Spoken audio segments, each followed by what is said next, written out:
저는 오늘 세 가지 다른 종류의 귀신 이야기를 여러분에게 해드릴 겁니다. 흔치 않겠지만 내용상 원고가 없는 대화체 설교가 가능할 것 같아서 그렇게 하는 것이 좋겠다라고 생각하고 있습니다. 첫 번째 귀신 이야기는 오늘 본문에 등장하는 이야기입니다. 본문은 변화산상 직후에 있었던 일입니다.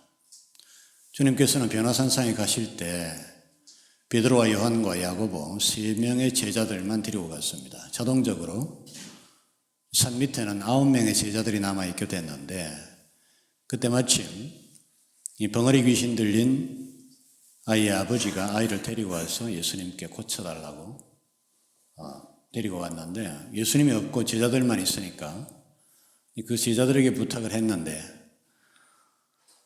제자들이 단체로 애를 썼지만 결국 실패하고 말았습니다. 무참하게 실패하고 말았습니다. 주님께서 변화산상에서 내려오셨을 때 이 서기관들과 무수한 사람들이 논쟁이 벌어지고 있었습니다. 뭐든 영적인 권위가 사라진 곳에는 논쟁이 있게 마련입니다. 예수님께서 무슨 일이냐고 물으니까 이 아이 데리고 왔던 아버지가 보니까 예수님이 오셨거든요. 그러니까 얼마나 좋습니까? 그러니까 기뻐하면서 뛰어나와서 저희가 벙어리 귀신 들린 아들을 데리고 와서 고쳐달라고 그랬는데 제자들이 능히 고쳐주지 못하더라. 그렇게 이제 하소연을 했습니다. 그를 데리고 오라. 애를 데리고 왔는데 애가 예수님을 보자마자 경련을 시작했습니다. 우리 예수님이 언제부터 그랬느냐 물어보니까 어릴 때부터라고 이렇게 얘기를 하면서 아이의 상태 가운데서 가장 심각하다고 생각되는 부분을 하나 예수님께 호소합니다. 왜?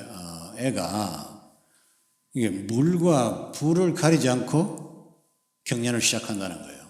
더군다나 이 아빠의 이 말을 자세히 들어보면 아마도 아이는 물과 불에 예민하게 반응했던 것 같아요. 그러니까 물이나 불만 보면 그냥 발작을 일으키는 겁니다. 거품을 불고 쓰러져서 뒹굴고 이를 갈고 그런 현상을 보이는 겁니다. 여러분이 이 공관복음에서 이 내용이 마가복음과 마태복음에 동시에 기록되고 있는데요. 마태복음에서는 다소 간단하게 소개하고 있고 마가복음은 다소 상세하게 기록을 하고 있습니다. 제가 이 사건을 여러분에게 소개하면서 마가복음을 선택한 것은 마가복음이 그 내용을 좀 더 상세하게 기록하고 있기 때문입니다. 근데 마태복음은 간략하게 소개하고 있는데 특이한 점은 아빠가 이 아이가 간질이라고 아빠 입에서 얘기를 했다는 겁니다. 아마 그것을 마가복음에서는 생략하고 있는 것 같아요.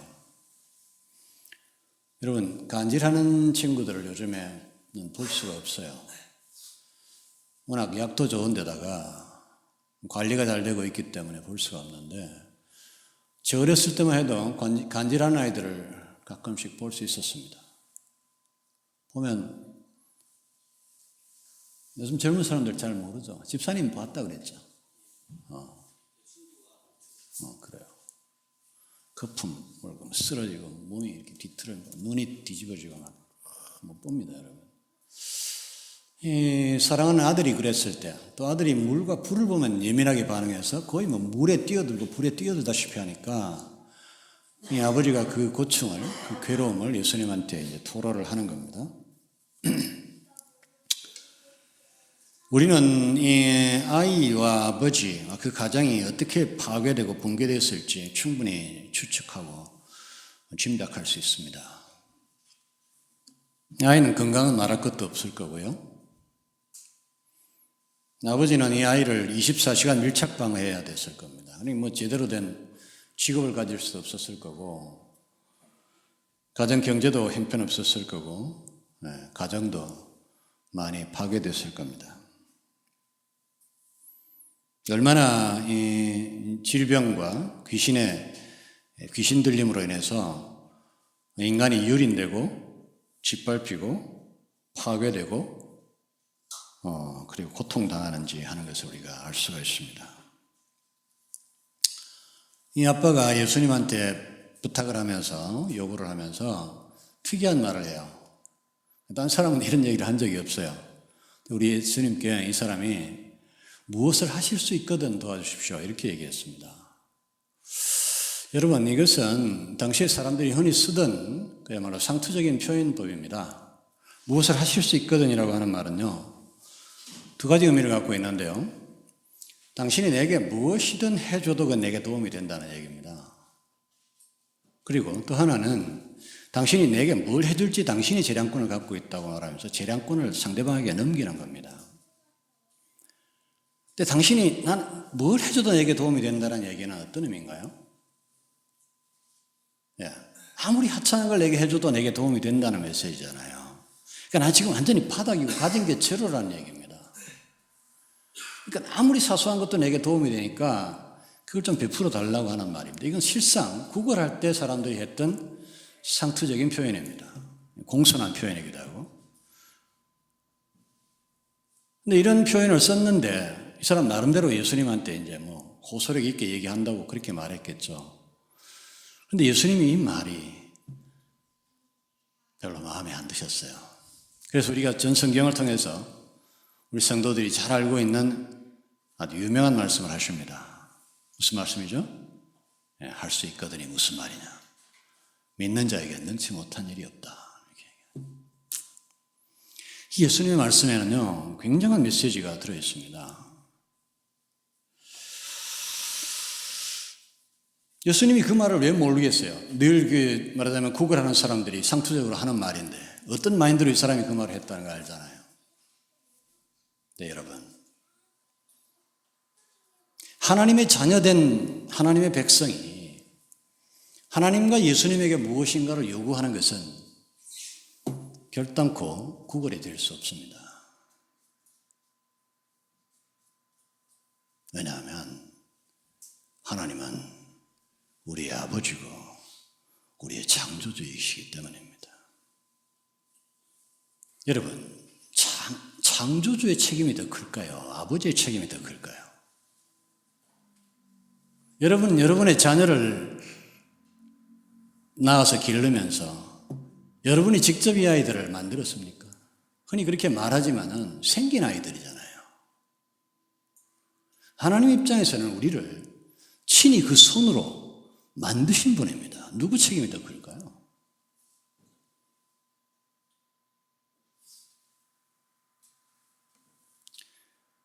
우리가 우리의 부모님께 무엇인가를 요구하면서 먹을 것을 달라, 병원에 입원시켜달라고 요구하면서 그래서 여러분 절대 구걸이 될 수 없는 겁니다. 차라리 여러분 여기 애들 딸내미 둘 있네. 아빠 배고파 뭐 줘, 엄마 배고파 뭐 줘 할 때 그게 부탁입니까? 구걸입니까? 아니면 명령입니까? 어느 쪽이 가깝습니까? 부모는 자녀의 요구에 명령처럼 받아들이는 겁니다. 예수님이 지금 내게 와서 이 친구가 내게 구걸하듯이 말하는 게 속상한 거예요. 너는 지금 전능자, 너를 창조하신 하나님 앞에 와서 내게 지금 요구하고 있는 거다. 그런 구걸하는 태도 취하지 마라. 이해하시겠습니까? 여러분, 우리는 마귀에게 무엇인가를 부탁하는 사람들이 있죠. 이방신들을 섬기는 사람들. 그 사람들은 마귀에게 구걸해야 돼요. 그거는 마귀는 그들의 아버지가 아니기 때문입니다. 여러분들이 이 세상에 같은 피조물 된 다른 사람에게 무엇인가를 요구할 때는 그들에게 부탁할 수 있고 그들에게 구걸할 수도 있어요. 그러나 하나님께 우리가 무엇인가를 요구할 때는 결단 그것은 자녀든 당당한 권리로 나의 창조주 하나님 아버지께 요구하는 겁니다. 무엇을 하실 수 있거든 이런 소리 하지 마십시오.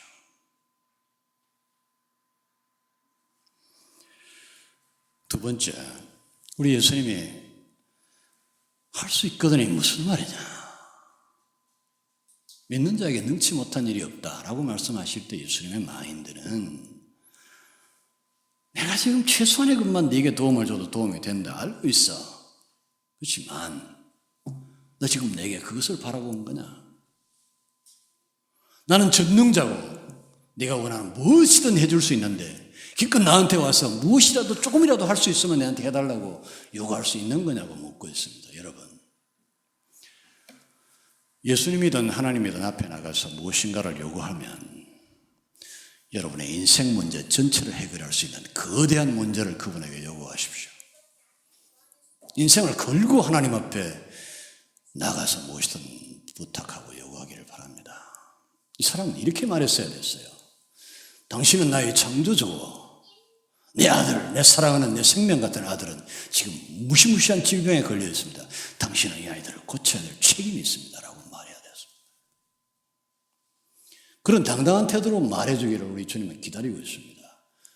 할 수 있거든이 무슨 말이냐?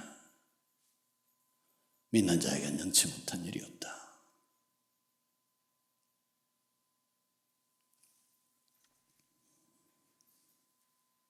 여러분, 하나님 앞에 그렇게 요구할 수 있는 당당한 하늘의 자녀들이 되기를 주의 이름으로 축원합니다. 네.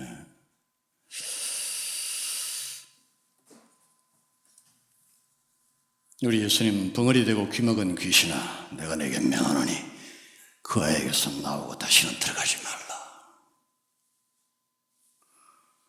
이 아이가 소리를 지르고 심한 경련을 일으키고 그리고 죽은 것처럼 해놓고 나가버렸습니다. 한마디에. 사람들이 있잖아요. 그 아이 보고 죽었다 그랬어요. 한두 사람이 아니라 많은 사람이 그랬어요. 여러분, 치명상을 입고 쓰러진 사람과 죽은 사람을 여러분 구분할 수 있을 것 같아요? 없을 것 같아요? 인생을 살아본 경험이 있는 사람들은 구분할 수 있습니다. 죽은 사람하고 중상을 입고 쓰러진 사람하고는 다른 겁니다. 여러분 보면 알아요. 저는 죽은 사람을 많이 봤고 군대에서도 많이 봤기 때문에 구분할 수 있습니다. 그냥 쓰러져서 미동도 안 하고 쓰러져 있어도 누워있는 자세가 달라요. 죽은 사람은. 여기 많은 사람들이 죽었다고 얘기해서 나는 이 아이가 죽었을 거라고 생각합니다. 재미있는 건요, 우리 예수님은 죽은 사람을 죽었다고 말씀을 잘 안 하세요.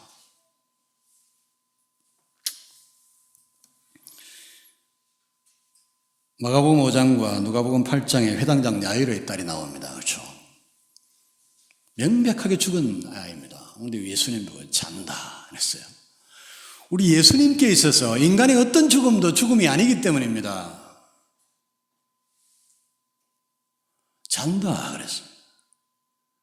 이게 여자에게만 그런 게 아니고요. 요한복음 10장에 베다니 나사로 있잖아요. 이 나사로가 죽었어요. 그렇죠? 예수님은 그때 요단강 건너편에 있었습니다. 그러니까 베다니하고는 거리가 상당히 떨어져 있었어요. 그때 이제 이 마리아와 마르다가 이 예수님이 오시면 우리 오빠가 안 죽을 텐데 그런 생각 때문에 급하게 사람을 보냈는데 우리 예수님이 그랬어요. 자, 이제 이 나사로를 살리러 가자, 구하러 가자 이렇게 얘기했어요. 그런데 그 당시에 제자들은 다시 예루살렘 부근으로 가면 잡혀 죽을 것 같으니까 가기 싫어하는 거예요. 예수님이 나사로가 잔다, 이제 구하러 가자 이렇게 얘기하니까 잠은 안 가도 되겠네요. 가지 맙시다 그랬어요. 그러니까 우리 예수님이 분명히 얘기하지만 죽었다. 우리 살리러 가야 된다 이렇게 얘기해요. 예수님은 죽은 걸 죽었다고 말씀을 잘 안 하십니다. 오늘 사람들이 죽었다 그러는데 한 말도 안 하세요. 그리고는 손을 내밀어서 아이를 들어 올리십니다. 이건 죽은 사람을 건질 때 예수님께서 하는 특별한 행동입니다. 달리다금 하면서 이 어린 소녀를 이렇게, 죽은 어린 소녀를 이렇게 세울 때도요, 아이의 죽어있는 시신의 손을 잡고 이렇게 세웠어요. 내가 따라 일어나는. 제가 말씀드리고 싶은 것은 이 귀신이 나가면서 애한테 얼마나 심하게 했느냐는 걸 여러분한테 보여주고 싶은 거예요. 거지만 죽여버리거나 아니면 실제로 죽여놓고 나간 겁니다, 여러분. 이 귀신이 애를 얼마나 괴롭혔으면 막판까지 얼마나 이 아이를 못살게 구는가 하는 것을 보여주고 싶고, 이거 얼마나 지독한 놈인가 하는 것을 여러분에게 보여주고 싶은 거예요. 그러니까 여러분 9명이나 단체로 덤벼도 못 이긴 이유가 있습니다. 굉장히 지독한 놈이에요. 그러니까 왜 제자들이 와가지고 나중에 예수님 보고 왜 우리는 못 쫓아냈어요? 예수님, 우리가 옛날에 70명 문도들 같이 나갔을 때 막 귀신들이 나가고 했거든요. 근데 이거 왜 안 나갔어요? 그러니까 기도 외에는 이런 류가 안 나가면 이런 종류가 귀신이 있다는 거예요. 여러분, 종류도 여러 종류가 귀신도 여러 종류가 있다는 걸 여러분 아셔야 됩니다. 이 지독한 종류는요, 기도 외에는 안 나가는 종류라는 거예요.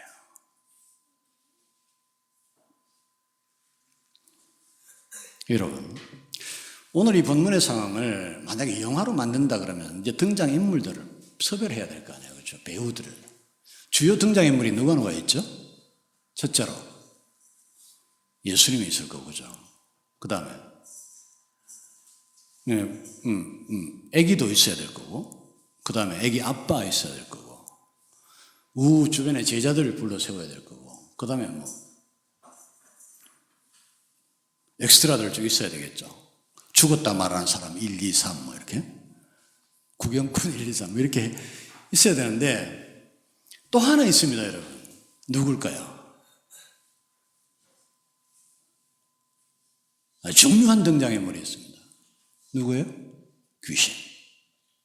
근데 문제는 이 귀신이 모습을 드러내지 않는다는 거예요.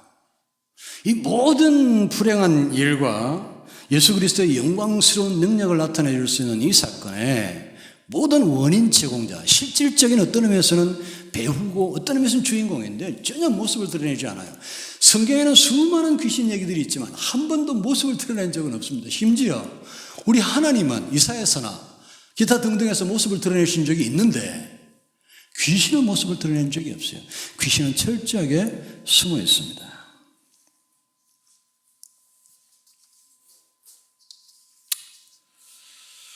그래서 복음만 믿으려고 하는 사람들은 귀신의 존재 자체를 믿으려고 하지 않고 잘 모릅니다. 두 번째 귀신 얘기를 여러분에게 해드리겠습니다. 그것은 영화 곡성에 나오는 귀신 이야기인데요. 나홍진 감독이 2016년 5월 개봉한 작품입니다. 여러분, 나홍진 감독은 여러분이 주목해서 보아야 될 우리 대한민국의 대단히 소중한 문화적 자산이 되는 제가 굉장히 사랑하는 감독 가운데 한 명입니다.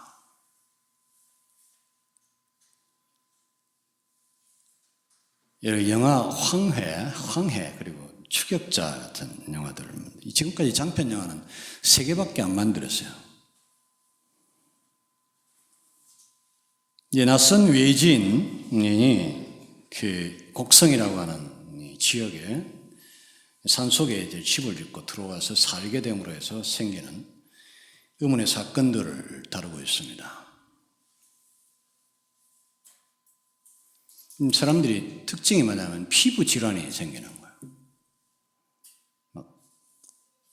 몸에 발진이 생겨서 막 흉측하게 변하고, 나중에는 불에 탄 사람처럼 새까매지고요. 죽을 때가 되면 그 발진에 직격만한 사이즈의 돌기들이 온몸에 나와서 정말로 흉측한 모습으로 죽어갑니다. 여러분, 세상에서 가장 아름다운 게 뭔지 아세요? 저와 여러분이 사랑하는 우리의 피부입니다, 여러분. 프랑스 화가 르누아르는요, 세상에서 인간의 피부에 정말로 매료됐던 사람입니다. 단언하지만 세상에서 가장 아름다운 것은 인간의 피부입니다. 그런데 동시에 질병이 나고 이 발진이 생기고 하면 세상에서 가장 추악한 것이 인간의 피부이기도 합니다. 그 다음에 서로 죽고 죽이고 하는 사건들이 막 벌어지는 거예요. 그런데 그 사건에 자기의 딸 효진이라고 하는, 제가 볼 때 몇 학년인지는 자료를 찾아봐도 안 나와요. 내가 눈으로 봤을 때는 초등학교 5학년 정도 되지 않았을까. 5학년, 6학년 정도 되는 효진이라는 딸이 피해자들과 같은 증상이 나타납니다. 아이의 몸에 막 발진이 생기기 시작하는 거예요. 저는 우리 아들들 중에 작은 아들 지금 미국에 가 있지만 어렸을 때 꼭 우리 혼이만 할 때 피부가 있잖아요. 우리 혼이 피부 이쁘죠? 이렇게 가도 모욕시켜보면 얼마나 이뻐요. 근데 이게 막 뭐가 발진이 나는 거야. 건조증 생겨. 원인을 알 수 없어요. 아무리 피부과에 가도 고칠 수가 없어요. 나중에는 이게 내가 건조증이 아닌가 싶어요. 내가 그 병원을 찾아 돌아다니다가요. 뭐 거의 뭐 성남이 있는데, 성남이 아니고 거기 어디죠? 그 분당 위에? 거기까지 병원에까지 산속에 있는 병원까지 찾아갔는데 안 고쳐지는 거예요. 그 이쁘던 피부가 보기가 너무 흉하게 바뀌는 거예요. 가만히 이게 건조증이 아닌가 싶어가지고 제가 한쪽에 안티프라민을 바르고 한쪽은 안 바르고 이게 비교를 해봤어요. 그러니까 안티프라민을 바른 쪽이 훨씬 좋아지는 거야. 그래가지고 아이 몸에다가 안티프라민 얼마 안 하잖아요. 사가지고 잔뜩 발라놨더니 세상에 다 나와버린 거 있죠. 여러분, 아이들의 이유 없는 발진이 생기면 그 건조증을 일단 의심해 볼 필요가 있습니다. 아이들이 피부가 망가지면 부모가 참 보기 가슴 아파요. 이 곡성의 그 경찰서에 있는 전종구라고 하는 그 경찰이 효진이 아빠인데요. 아이를 어떻게든 살려보려고, 구해보려고 애를 쓰지만 결과적으로 완전히 실패하고, 처참하게 파괴되는 장면을 그리고 있는 영화입니다. 결정적인 대사 몇 가지를 여러분에게 말씀드릴게요. 이 전종구의 장모가 같은 집에 살고 있는데요. 이렇게 말합니다. 집안에 귀신이 들었대요.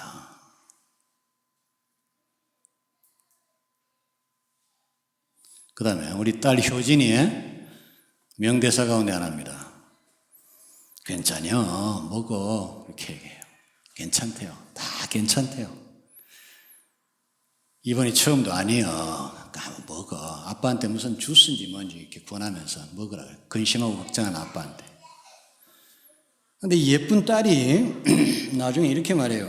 무엇이 중요한디? 도대체 무엇이 중요하냐고. 무엇이 중요한지도 모르면서 뭘 자꾸 켜먹고 지랄이야, 지랄이. 여러분, 이 말이요. 감독이 오늘날의 관객들에게 그리고 전체 인간 군상에게 어쩌면 인류 전체에 하고 싶은 말입니다. 무엇이 중요한디? 무엇이 중요하냐고.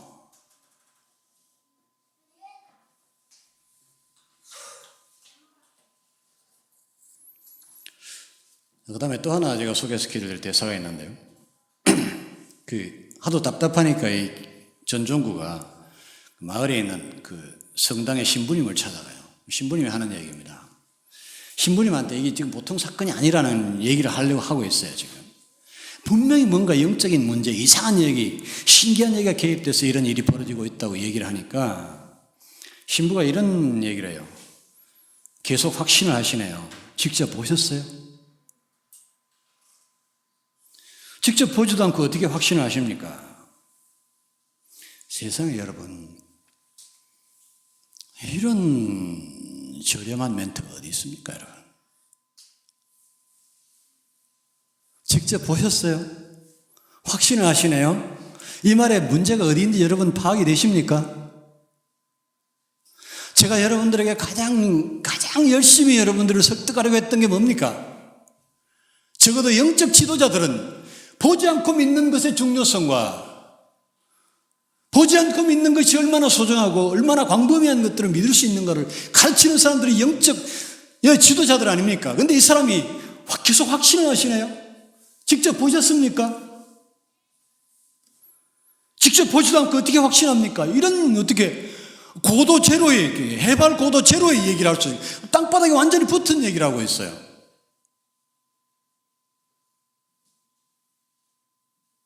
여러분, 우리는 보지 않고 믿는 훈련을 해야 됩니다. 그 일에 능하신 여러분 되시길 축원합니다. 네. 그리고 이런 얘기를 해요. 의사를 믿고 따님을 맡기십시오.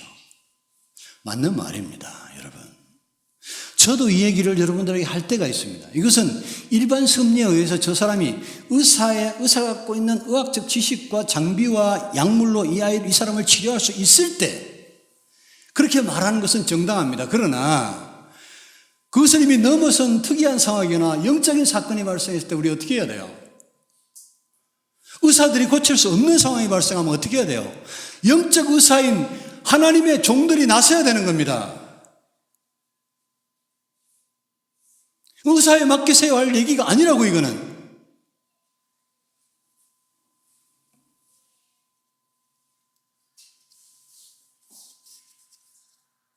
여러분,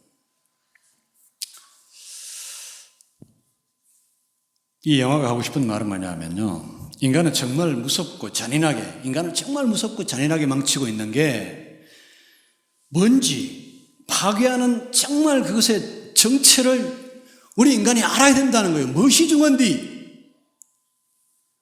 인간에게 있어서 정말로 인간성을 파괴하는, 그리고 사회를 파괴하는, 이 세상을 파괴하는 진짜 본질적인 정체가 뭔지, 그 무엇이 중요한지를 알아야 된다는 거예요.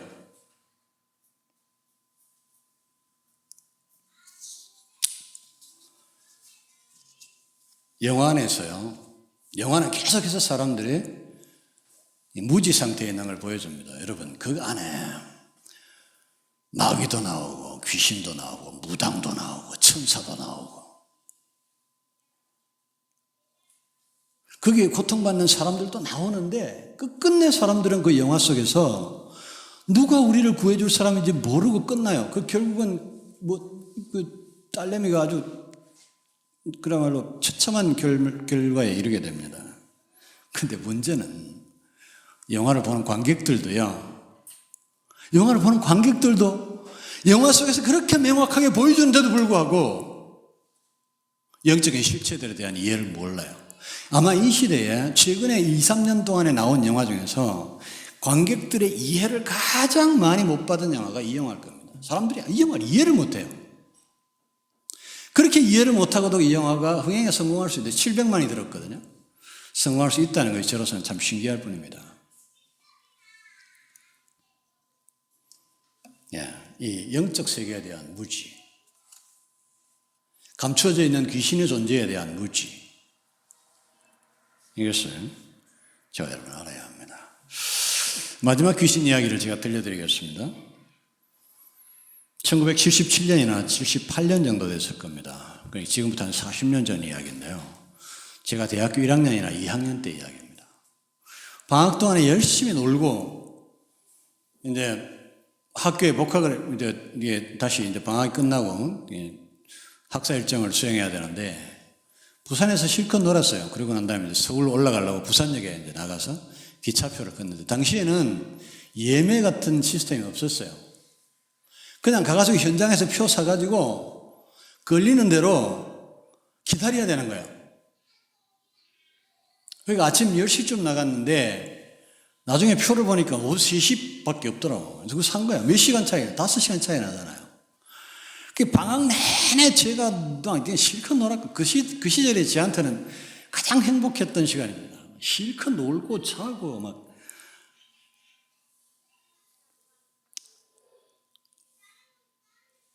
근데 그 방학 동안 내내 같이 놀아둔 제 친구가 있었거든요. 박흥원이라고. 이 친구가 이제 그 표 끊으면 몇 시간이 남는다는 거 아니까 마지막 같이 놀아줄 책임을 다하기 위해서 여기까지 나왔어요. 근데 나오면서 자기 사촌 김종진이라는 친구를 데리고 나왔어요.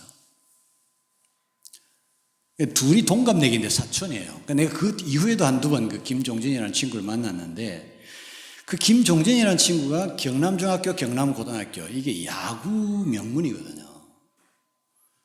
그 야구부를 했고 지금 고려대학교에 야구부로 들어가 있는 상태였어요. 이 친구 같이 나왔어요. 사촌이니까. 같이 나왔는데 이 친구가 김종진이가 나오면서 또 한 사람 같이 데리고 나왔어요. 근데 그 사람이 김용이라고 하는 사람입니다. 여러분, 김용이라고 하는, 이 김종진이라고 하는 친구도 야구를 잘했는데 대학교 들어가서는 그렇게 싹 빛을 보지는 못했어요. 그런데 김용이라는 선수는 대한민국에서 MVP를 2번이나 3번이나 받은 사람입니다. 제가 알기로는 그래요. 근데 이게 정확하지는 않습니다. 키가요, 처음 만나 인사를 하는데 키가 그 당시에 나중에 자료를 찾아보니까 190이더라고. 40년 전에 190이면 요새 2m 정도 되는 거예요. 키가 막 엄청나게 큰데 몸은 그렇게 이렇게 불지 않았어요. 대체로 이렇게 날씬한 타입인데 몸에서 에너지 아우라가 풍겨 나오는데요. 굉장했어요. 인사를 한다고 손을 이렇게 내면 딱 손이 딱 느낌에 딱 2배 정도 되는 것 같아요. 근데 사람이요, 점잖고 따뜻하고 다정다감하고 유쾌하고 그 큰 덩치가, 그 겸손하고 사람이 너무 좋았어요.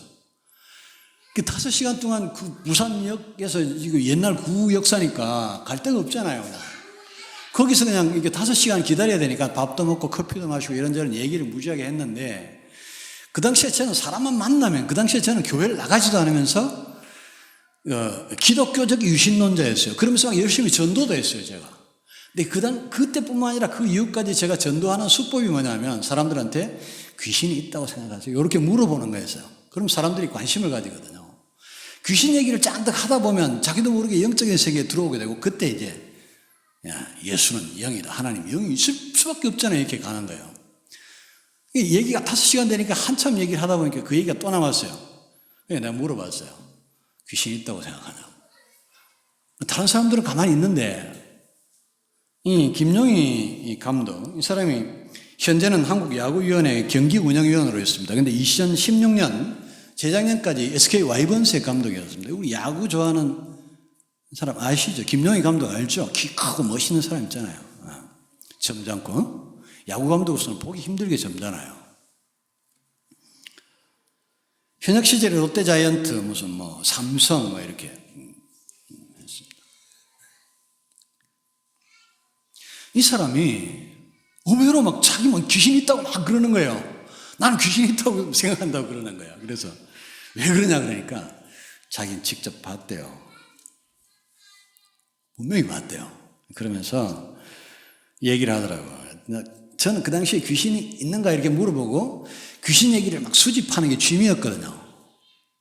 전 지금도 수많은 귀신 얘기들이 있는데 그 중에 최고가 이 김용희 선수의 이 귀신 이야기가 가장 재미있어요. 지금부터 제가 하는 얘기는 김용희 선수의 귀신 얘기입니다. 여러분, 우리가 흔히 연고전이라 그러잖아요. 근데 고대 선수들은 그때 처음 들었는데 고연전이라 그러더라고요. 고연전이라고 죽어도 우기는 거예요. 고연전이라고.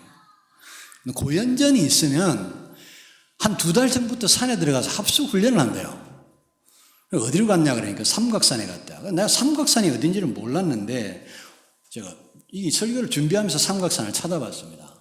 나는 구체적인 위치를 알고 싶어 삼각산을 찾아봤는데 삼각산이 이게 지금 북한산을 부르는 옛날 이름이래요. 그러니까 백운대, 인수봉, 만경봉 이 3개의 봉우리를 합쳐서 북한산 전체를 걷는 산 이름이 삼각산이래요. 그러니까 나는 좀 더 구체적인 위치를 알고 싶은데 오히려 더 알 수 없게 됐어요. 내가 추측이 가는 위치가 있었거든요.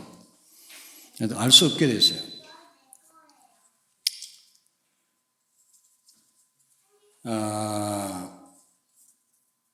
삼각산에 이제 합숙훈련을 하고 들어갔는데 그날 훈련을 마치고 밤에 이제 저녁에 들어와서 숙소에서 이렇게 쉬고 있는데 달이 밝더래요. 너무 달이 좋더래요.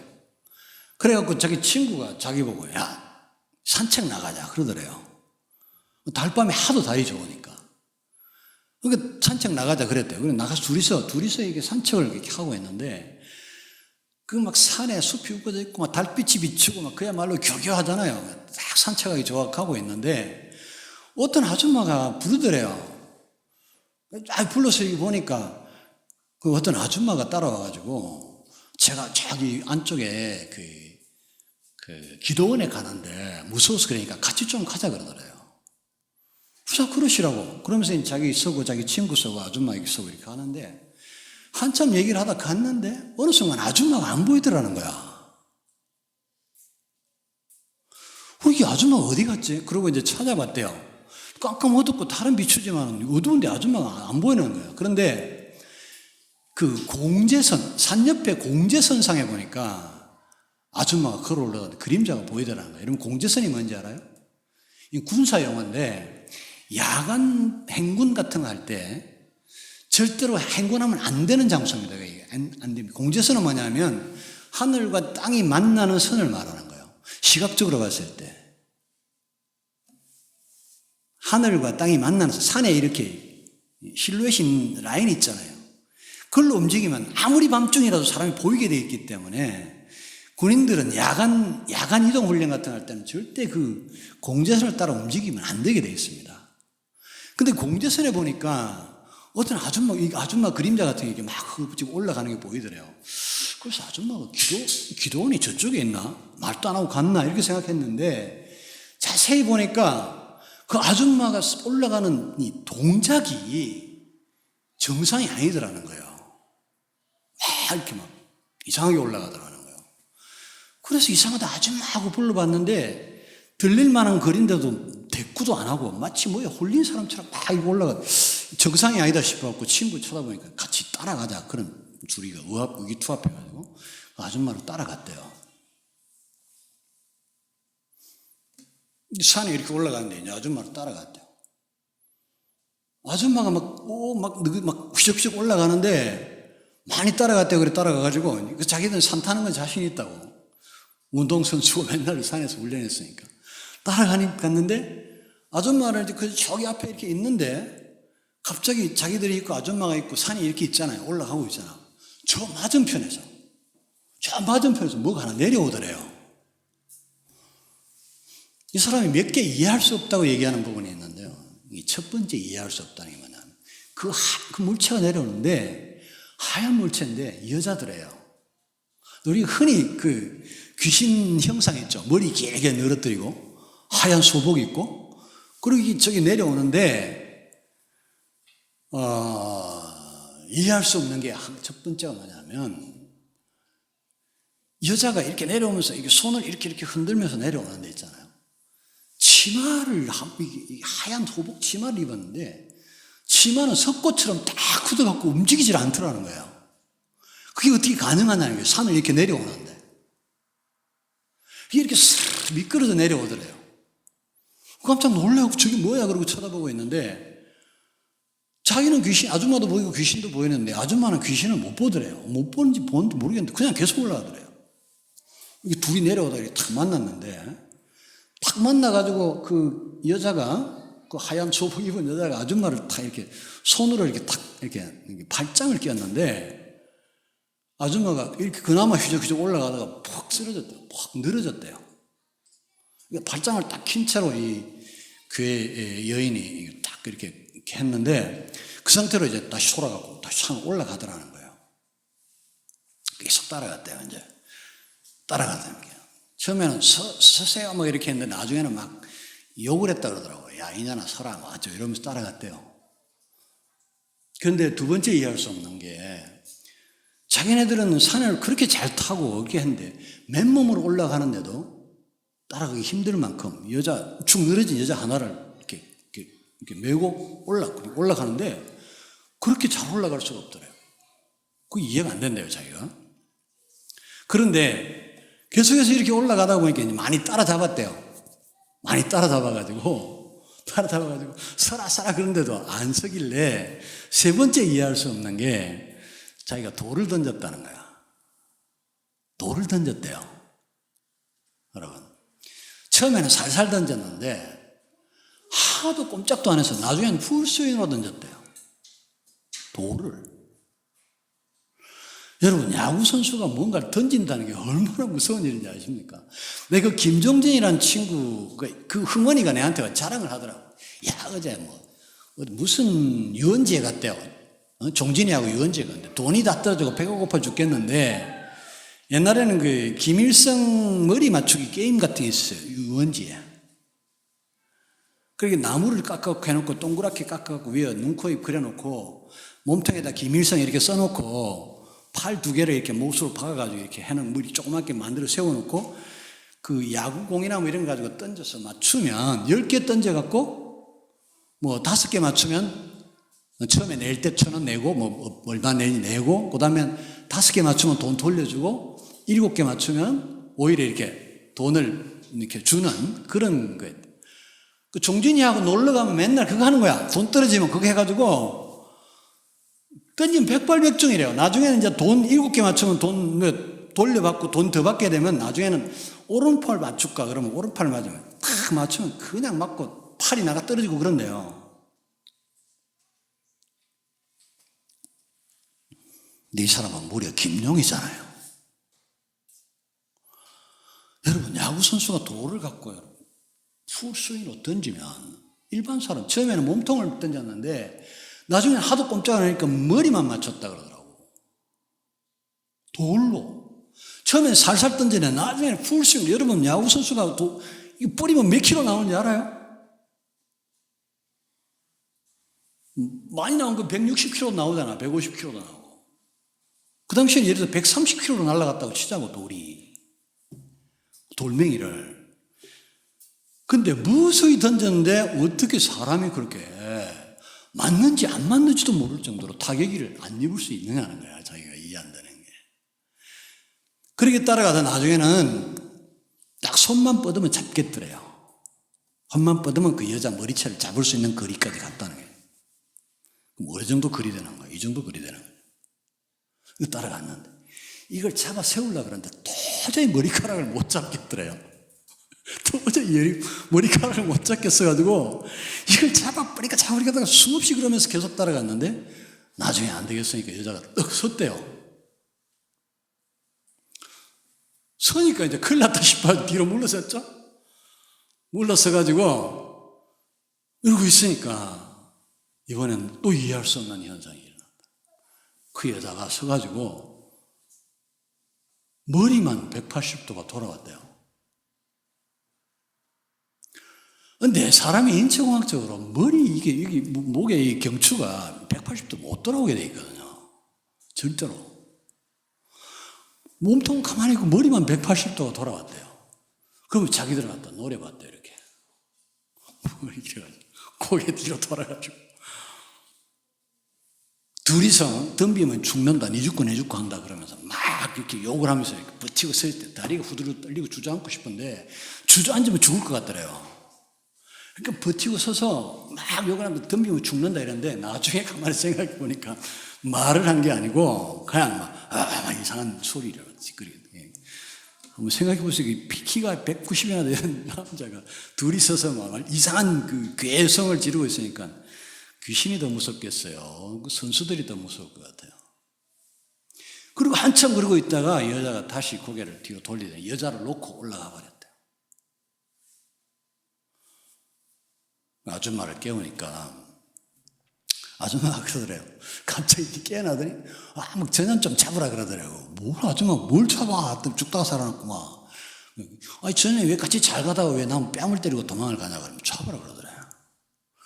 자꾸 자시고 아줌마 죽을 뻔했다까지 내려가자 그랬는데 언제 그렇게 산 올라왔는지 모르겠는데 막 엄청나게 올라왔더래요. 한참 내려가가지고 겨우 그지 길을 찾아가지고 아줌마를 데려다 주고 다시 숙소에 돌아왔다. 숙소에 와가지고 그 숙소 그 주인 어른한테 얘기를 하니까 원래 그 여자 나온대 그러더래.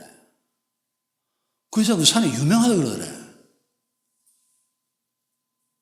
그 귀신이라 그러더라고요. 여러분 나는 그 얘기를 분명히 들었습니다. 그리고 내가 볼 때 김용희 선수는 절대로 거짓말을 한 게 아니었습니다. 여러분 판단할 수 있게 되시길 바랍니다. 귀신은 제가 여러분에게 말씀드리고 싶은 것은 숨어있지만 귀신은 존재합니다. 그리고 우리는 그 사실을 알아야 됩니다. 귀신의 존재를 알아야 돼요. 인간 속에서 발생하는 거의 대부분의 문제들은 악한 영들이 뒤에서 상황을 조정하고 있기 때문입니다. 그럼 우리가 어떻게 해야 돼요? 이 귀신은요, 애당초 인간을 파괴하고 약탈하고 죽이려고 하는 게 목적이에요. 그러니까 내가 귀신을 모른 체 한다고 해서 될 일이 아닙니다. 이건 절대로. 두 번째로 귀신하고 사이좋게 지낼 수도 없어요. 여러분 귀신하고 사이좋게 지내는 사람도 있죠. 무당들. 귀신한테 막 평생 뭐 갖다 바치고 제사 지내고 하잖아요. 근데 무당들의 마지막이 절대 좋지 않습니다. 여러분. 무당의 결국이 좋다고 얘기하는 걸 여러분 혹시라도 들어보신 적 있습니까? 아무리 귀신한테는 우리가 정성을 다해 섬겨도요, 사람을 괴롭히고 빼앗고 착취하고 죽이고 맙니다. 방법은 하나밖에 없어요. 근신하라 깨어라. 너희 대적마귀, 너희가 대적하라.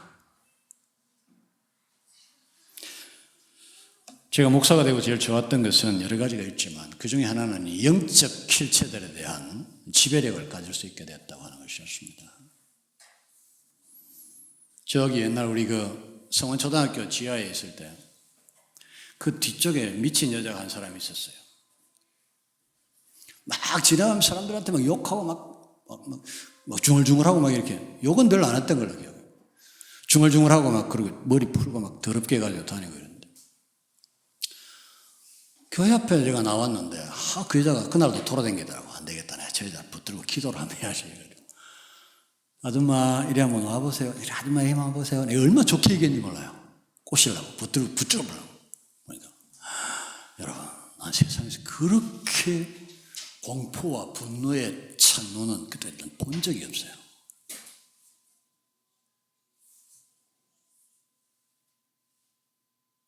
제가 따라가잖아요. 아줌마 그게 잠깐만 아줌마 와봐요. 제가 기도해 드릴게요. 이렇게 했는데 막 짐승처럼 막 저항했습니다. 막 욕을 하면서 내가 한 발짝 가면 세 발짝 도망갔어요. 끝내 도망가 버리고 말았습니다. 그런 일을 제가 2번이나 겪었습니다. 귀신 들린 사람 잡아오십시오. 누구든지 손을 이마에 얹고 예수 그리스도 이름으로 기도하면 저와 여러분 쫓아낼 수 있는 엄청난 권세가 있습니다. 영적 세계를 지배할 수 있는 권세와 위험이 있다고. 예수 믿는 사람은 저와 여러분 다 그게 있다고요. 발휘할 수 있게 되시길 바랍니다. 네. 이 영적인 비밀의 세계를 알고 거기에 대응하는 것이 진정으로 인류를 위해서도 저와 여러분의 개인의 행복을 위해서도 꼭 필요한 능력이고 지식이라는 사실을 깨닫고 잘 대응하시는 저와 여러분 되시기를 주의 이름으로 축원합니다.